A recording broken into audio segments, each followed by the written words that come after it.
On, fight till the end. Honor and glory you must win. So fight, fight, fight. Fight, fight, fight, fight, fight, fight.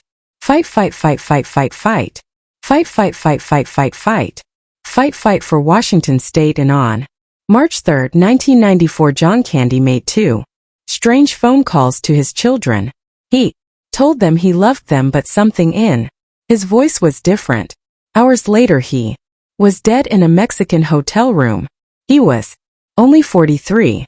What nobody knew was that John had been fighting a secret battle since childhood.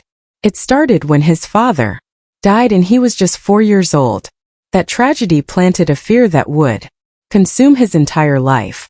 The phone calls weren't random. John knew something was coming. John Candy was born on a cold Halloween night, October 31, 1950, in Newmarket, Ontario.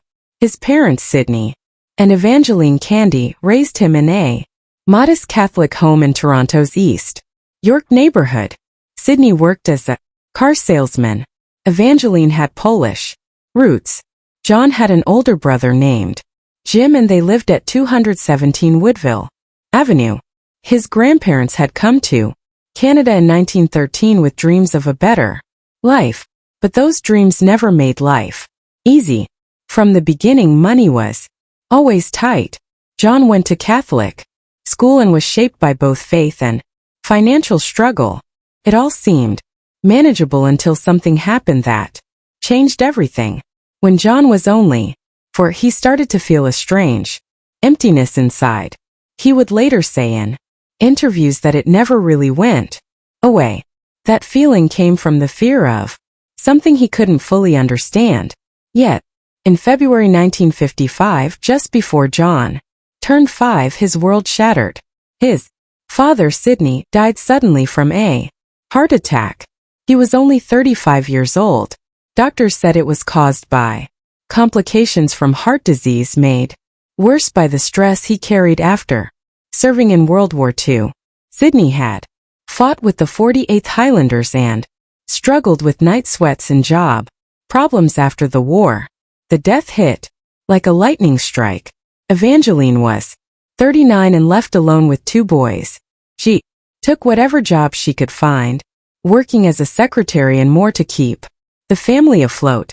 They moved into a small bungalow with extended family, living close and tight both in space and emotion. John later said this loss created a hole in his heart that never healed. He tried to help. He collected bottle caps, delivered medicines, and did odd jobs just to feel useful. But underneath he was deeply afraid. He saw himself following the same fate as his father. That fear never left and would shape how he saw the world and how he treated his body. At Neil McNeil Catholic High School, which he entered around 1964, John threw himself into sports. His size gave him power on the football field. He became a star offensive tackle and helped his school win championships in 1967. For a while he dreamed of going pro, but in 1968 a serious knee injury crushed that dream forever. That loss hit hard. He started turning to comedy to cope. He would joke around, recreate movie scenes at home, and use humor to hide the pain. Even while he played clarinet in the band and served on student council, classmates saw him as the big quiet guy who kept things bottled up. He struggled with nightmares of heart attacks. He had already seen too much death to feel safe. These teenage years shaped the humor people would later fall in love with. But that humor came from sadness, not joy. After his father's death in 1955, the family moved again and again. By 1960, they had already changed homes at least 3 times. Each move added to John's feeling that nothing was stable. 9. He started working at a fish and chips shop. His mother kept juggling jobs. John became protective of his family, especially his brother, but the cost was high. He was haunted by nightmares of dying young. In a 1989 interview, he called it a genetic curse. These fears made him shy in public and deeply loyal to those close to him. That loyalty would show later during his SCTV years, where he never let ego get in the way of friendship.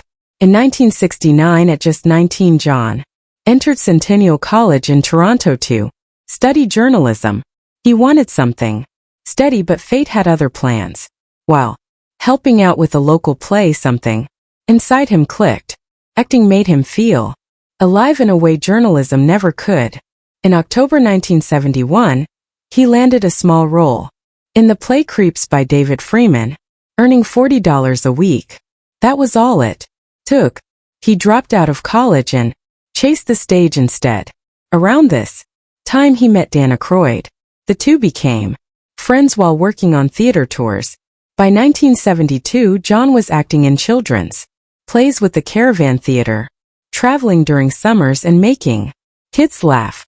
He even turned down a toothpaste commercial to stick with acting. It wasn't about money anymore. Acting became a lifeline. That same year, he joined the Children's Theater in Toronto, making $25 per show. He played silly roles for kids, often pulling characters from his own fears. His idol was Jackie Gleason, who made big guys feel seen. Gleason's comedy felt real, and John connected to that deeply. In a twist of fate, he got the Children's Theater gig after Dan Aykroyd passed on it. They ended up living together, sharing tiny rooms and big dreams. John weighed over 300 pounds by then, and often got rejected for his size, but acting helped. It gave him an outlet for pain and sadness. His characters became a shield. Slowly, his sadness became art. In early 1973, at 22, he auditioned for Second City, Toronto. They didn't accept him right away. They sent him to Chicago instead, where he trained under Bill Murray for a year. When he came back in 1974, he joined a group that included future stars like Eugene Levy, Gilda Radner, and Catherine O'Hara. The troupe was struggling. It had nearly gone bankrupt twice. John didn't just perform sketches. He poured himself into them. His comedy came from real places, from his fears of being alone, from growing up too fast. He once said that he didn't just want people to laugh, he wanted them to feel. That's what made his work so honest. During those years, he made less than $100 a week. But he didn't care.